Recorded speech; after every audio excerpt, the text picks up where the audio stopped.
Akademia, balik lagi bersama aku Fadila Amalia di Radio Suara Pakuan. Hari ini hari yang spesial banget karena kita bakal ngobrol dalam podcast Let's Talk yang penuh insight dan inspiratif banget.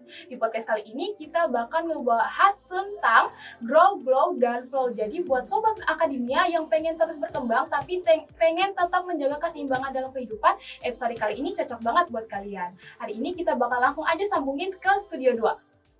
Halo Sobat Akademia Bogor, selamat datang dan berjumpa lagi bareng aku Muaz Abdurrahman di Let's Talk edisi 20 Oktober 2025. Sobat Akademia, di tengah dunia yang terus berkembang begitu cepat, di mana kreativitas dan bisnis itu berpadu menjadi satu, muncul satu pertanyaan penting nih. Gimana sih cara kita untuk terus berkembang, tumbuh, mengalir? Nah, itu semua bakalan kita bahas di podcast kita hari ini dengan tema Grow, Glow, and Flow as an Entrepreneur and Arsitektur. Nah, ini tuh sebuah perjalanan tentang bagaimana seseorang bisa berkembang bukan cuma secara profesional tapi juga secara pribadi. Karena menjadi seorang arsitek itu bukan cuma membangun bangunan megah, tapi gimana cara kita membangun kepercayaan dan mimpi seorang diri. Dan hari ini kita akan dengerin langsung nih kisah inspiratif dari seseorang yang menjalani itu semua dengan percaya diri. Seorang arsitek muda dan entrepreneur yang percaya bahwa keberhasilan itu datang dari keyakinan dan semangat yang tidak pernah pudar. Selamat datang di Let's Talk Grow, Glow, and Flow as an Entrepreneur in Arsitektur bersama narasumber kita Kak Rivaldi Gimnastiar, Duta Kampus Universitas Ibnu Khaldun, juga sebagai owner PT Rumah Interior Eksterior Furnitor. Nah, selamat pagi Kak Rivaldi, makasih banyak nih Kak udah datang di podcast Radio Suara Pakuan kita hari ini. Gimana nih Kak kabarnya hari ini? Baik, seperti biasa ya, kabar saya selalu baik juga Mas. Alhamdulillah ya kalau gitu. Nah kalau boleh tahu nih akhir-akhir ini sekarang ini lagi sibuk apa nih Kak? Sibuk apa? Pastinya saat ini saya lagi ngejalanin semester akhir nih. Sebenarnya saya selain kerja juga ya, lagi fokus nyicil skripsi. Oke, iya. Biar enak gitu ya nanti semester selanjutnya gitu. Nah betul. Gak mau semester selanjutnya. Oke, pengen tetap stay di semester 7 ini gitu ya. Nah itu. Okay. Nah tapi ini Kak Rivaldi, sebelum kita masuk ke topik utama nih, aku penasaran nih, gimana sih cerita awal Kak Rivaldi buat terjun di dunia interior ini gitu loh. Boleh gak sih diceritain sedikit gitu tentang itu? Baik, oke. Terima kasih ya ke Kak siapa ini kan namanya? Kak Muaz Abdurrahman. Iya. Sebelumnya saya ngucapin terima kasih juga kepada seluruh panitia, kepada kakaknya. Salah satu kebanggaan dan salah satu apresiasi juga bagi saya udah diundang di acara Pakuan ini Kak ya? Ya betul. Di acara Suara Pakuan. Betul. Oke, Sound of Bogor betul? Betul. Iya. Itu salah satu kebanggaan buat diri saya juga. Nah, jadi untuk ceritanya dari awal ini saya ceritain dari awal banget apa inti-intinya aja nih Kak? Boleh dari awal banget, boleh langsung ke inti sih. Gimana nyaman Masnya aja nih? Kalau dari awal bisa 3 tahun 4 tahun Oke, nih. berarti langsung aja ya ke intinya gitu. Emang estimasi mungkin singkat gitu kali. Singkat aja lah Bang. Iya. Nah, jadi gini Bang. Ketika pas awal saya mulai membentuk nama PT Rumah Interior Eksterior ID ini, cerita awalnya gitu Bang. Ketika saya lulus SMA. Oke, lulus SMA. Jujur saya SMA berada di golongan sekolah yang dimana itu menengah ke atas, Ya, mayoritas. Oke. Kalau misalkan kita akumulasiin ratingnya itu 80/100 ya Mas. Oke. Itu mayoritas. Nah, ketika saya keluar dari pesantren itu lembaga ya Mas ya. Iya. Saya bingung Mas, jujur saya gak ada arah mau kemana. Di satu sisi saya nyoba di universitas negeri, saya ketolak. Karena jujur Mas, saya pribadi pas masa saya SMA itu, saya bukan orang yang pinter. Saya bukan orang-orang yang ada di kelas excellent. Saya bukan ada di orang-orang yang jadi siswa teladan. Kalau misalkan Masnya tahu di barisan murid, bisa dibilang kalau sorry to say ya, barisan terbodoh di belakang, itu saya salah satunya. kursi paling belakang tuh ya gitu. Iya, pokoknya itu saya salah satunya. Makanya kalau semisalkan kamu pede dan mau mulai apapun dengan pede, ya karena saya dengan modal pede saya itu, dengan modal duduk di belakang yang asal ngecapruk ke siapapun, itu biasa saya terapin, Mas. Oke. Nah, ketika saya keluar dari sekolah itu, aduh, gua harus gimana nih? Aduh, gua harus berkembang nih. Di satu sisi bang, gue jujur bang, dalam hati gue iri bang, lihat teman-teman gue yang bisa ngelanjutin pendidikan dia enak, yang bisa dapetin barang-barang yang dia mau, yang bisa kemana-mana, yang bisa kesana kesini. Gue di satu sisi gue bukan menyalahkan orang tua gue bang ya. Ya betul. Di satu sisi orang tua gue juga udah berjuang Pasti. selama gue sekolah. Jujur orang tua gue itu pengusaha juga. Oke. Pengusaha di angkutan umum. Oke. Iya. Jurusan Jasinga Bogor. Oh iya. Krisis itu terjadi di angkutan Jasinga Bogor itu ketika zaman Covid bang. Oh Covid itu emang kemarin ya. Iya itu berdampak banget bang buat keluarga gue. Itu di masa-masa orang tua gue selalu maksain buat gue sekolah, buat gue bisa terus bertahan di sekolah itu. Padahal gue pikir, mah, pak, gue pernah sempat bilang kalau semisalkan Rival ya, Rival ya kalau nggak manggil Rival, kalau nggak Dede di rumah. Iya oke. Iya, karena di situ kan salah satunya SPP-nya mahal juga. Iya. Lebih baik kalau misalkan mama atau bapak keberatan, Rival nggak apa-apa kok sekolah di luar juga. Iya. Cuman satu sisi situ saya kesentuh juga sih hati saya. Dek, kamu udah mulai dari awal di sini. Bagaimanapun juga apa yang diawalin dengan baik harus kamu akhiri dengan baik. Oke, iya. Di situ gue kesentuh. Setiap apapun yang dilakuin sama orang tua gue pas semasa dia ada, pasti totalitas semuanya dilakuin buat gue. Oke. Nah, ketika kita balik lagi ya, pas gue udah selesai keluar sekolah, udah lulus SMA, gue lulus di yudisium di barisan 50 terakhir. Oke. Angkatan gua total kurang lebih 350 orang. Nah, dari 300 orang itu ada gua di barisan itu. Oke. Tapi di satu sisi meskipun gua kurang pinter akademis ya, gua ngusahain gua ngasih yang terbaik buat orang tua gua. Contohnya apa? Gua berhasil ngeraih prestasi di luar kelas. Oke, iya. Dulu sekolah gue ini dikenal aktif di pramukanya. Nah, itu gue kemotivasi setidaknya lah gue nggak pinter akademis, tapi gue bisa ngasih sesuatu buat orang tua gue. Iya, betul. Orang tua gue selalu ngusahain gue apapun itu, sampai-sampai ya meskipun mereka umurnya sekarang udah tua, selalu ngelakuin yang maksimal lah buat gue itu bang. Pasti sih ya. Balik lagi pas gue mau nyari-nyari kuliah, gue coba daftar universitas negeri, gue ditolak. Gue coba daftar ke sana sini ditolak. Dah, gue di situ bingung bang, gue di situ pusing. Jujur gue putus harapan. Cuman di satu sisi kalau gue semisalkan gue hidup gue cuman main, cuman terus mengeluh, mau gimana hidup gue ke depan? Iya betul banget. Gue pernah dengar dari suatu pepatah ya, koreksi ya kalau misalkan gue salah. Seorang lelaki ketika dia lulus sekolah, ketika dia lulus pendidikan, dia bakal bekerja sampai mati. Iya. Oke. Dengar sih, gue juga sering dengar pepatah itu gitu lah. Jadi emang dari cerita Kak Rivaldi ini tuh emang semua tuh gak ada yang mudah gitu. Jalan tuh pasti ada aja halangannya, ada rintangannya gitu. Betul. Loh. Kayak tadi dari orang tua ya pas masa-masa Covid itu harus turun gitu bisnisnya, dan abangnya juga masa Covid ini juga kan, ya kan. Emang semua tuh gak ada yang mudah gitu buat mencapai suatu kesuksesan tuh ya. Nah, Sobat Akademia langsung aja kali ya kita masuk ke list pertanyaan gitu Mas ya. Oke, siap. Nah, ini ada pertanyaan yang pertama nih Mas. Apaan tuh? Kalau ngomongin perjalanan nih, gimana sih proses Kak Rivaldi ini dalam nemuin versi terbaik dari diri sendiri gitu? Oke, proses buat nemuin diri terbaik ya. Intinya saya selalu belajar di pengalaman. Apa omongan orang itu jarang banget saya masukin ke hati. Selagi itu omelan ataupun celotehan yang masih substan sama kerjaan saya, itu pastinya saya terima. Oke. Saya belajarin dari kesalahan ini. Jujur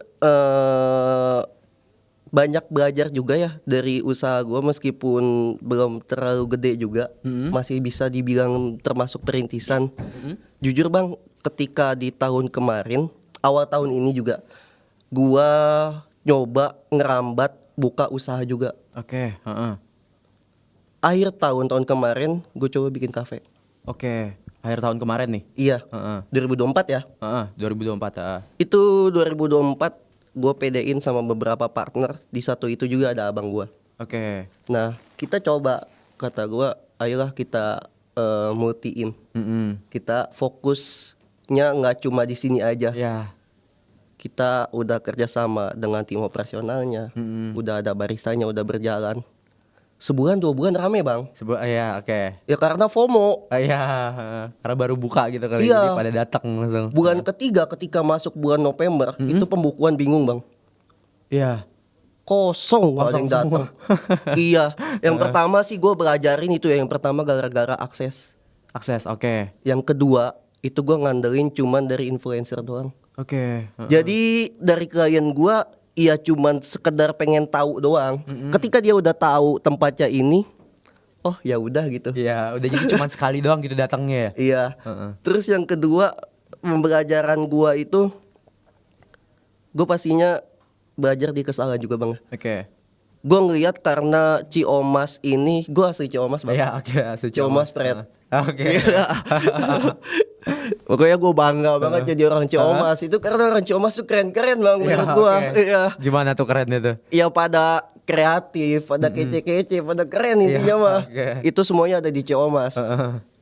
Gua nyoba buka bisnis sendal. Sendal, oke, Iya. sendal. Itu brandnya ada, namanya Womanly Official. Mungkin nanti teman-teman kalau semisalkan mau pesan sendal ya, itu boleh kepoin akun Instagram Womanly Official, ataupun Oke. bisa cek di websitenya.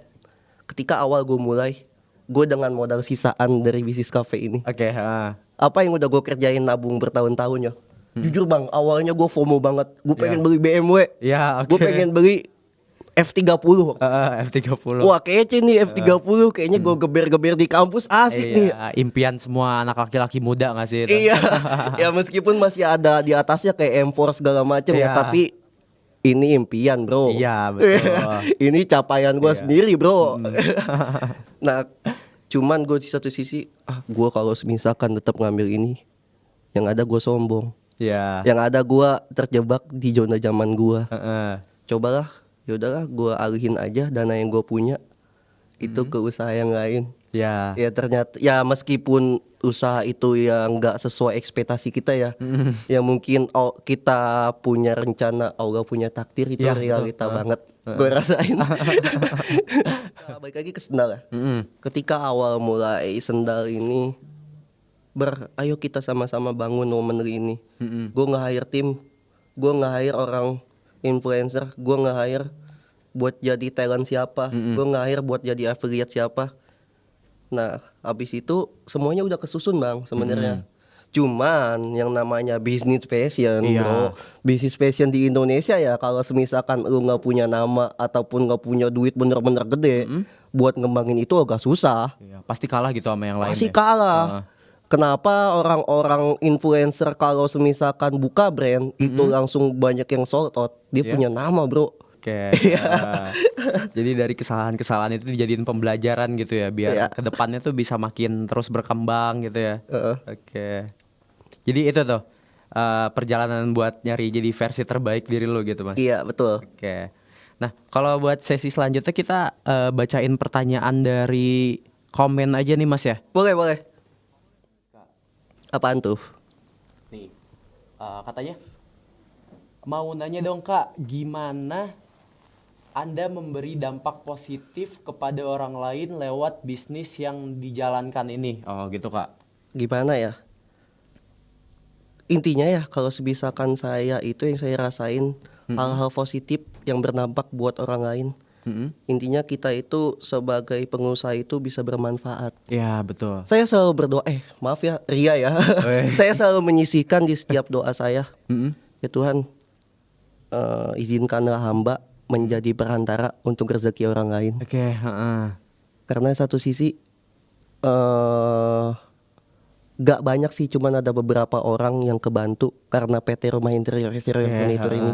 Mungkin dari Jujur, lapangan Bang. pekerjaan gitu kali ya. Iya, jujur bang, gue kalau semisalkan ngeliat orang tuh yang mau kerja sama gue nggak pernah lihat latar belakang dia apa. Oke. Mau pendidikan di SMP, mau pendidikan di SD, Mm-mm.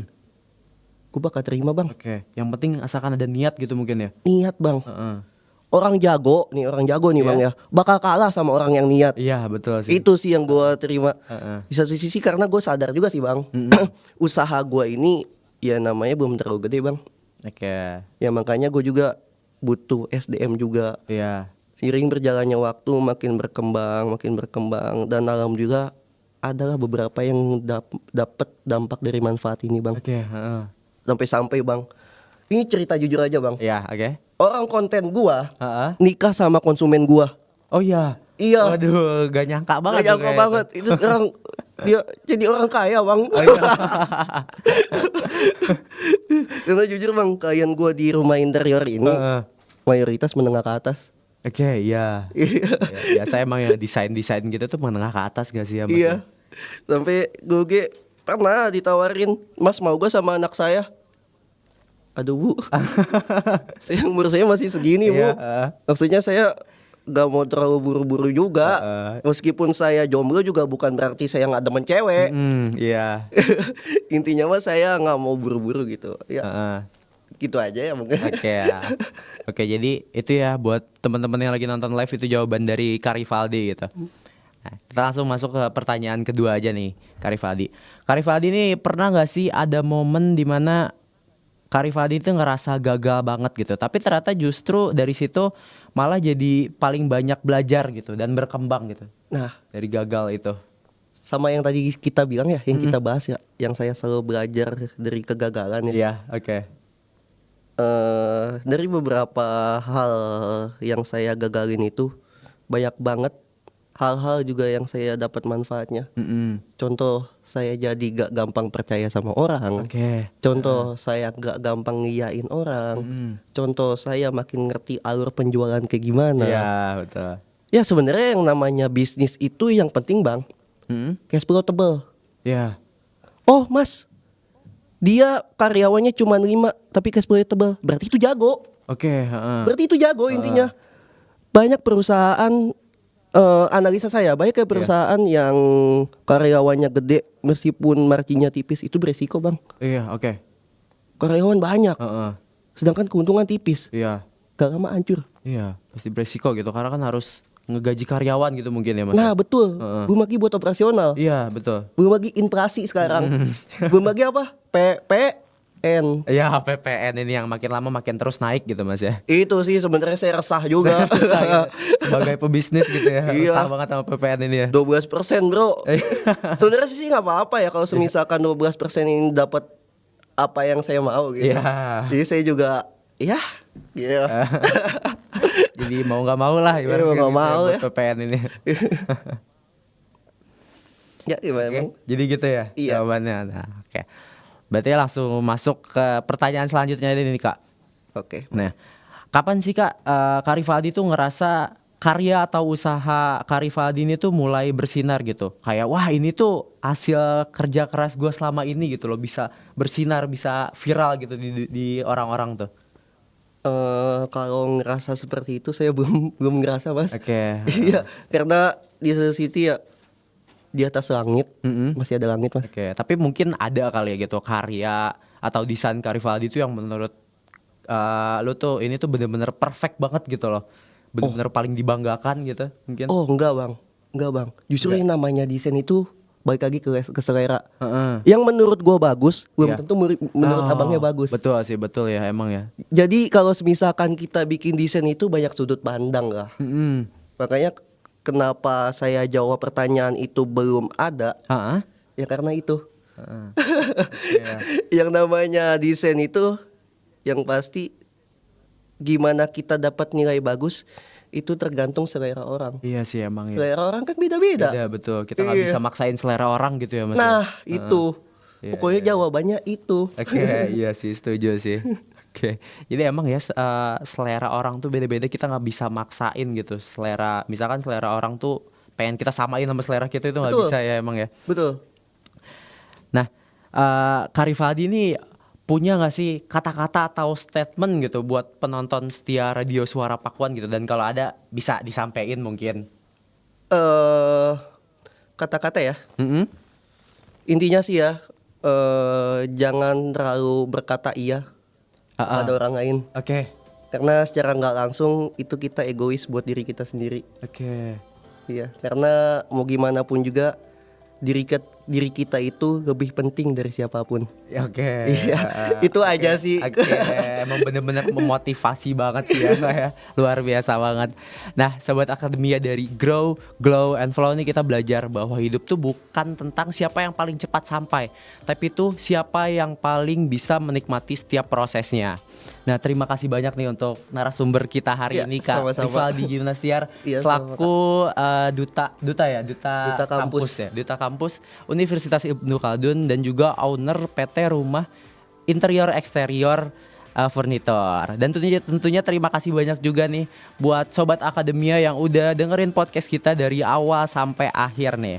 Nah, jangan lupa untuk terus grow dengan prosesmu, glow dengan karaktermu, dan flow dengan ritme hidupmu. Sampai ketemu di episode selanjutnya. Saya Muaz Abdurrahman pamit undur diri. Dadah.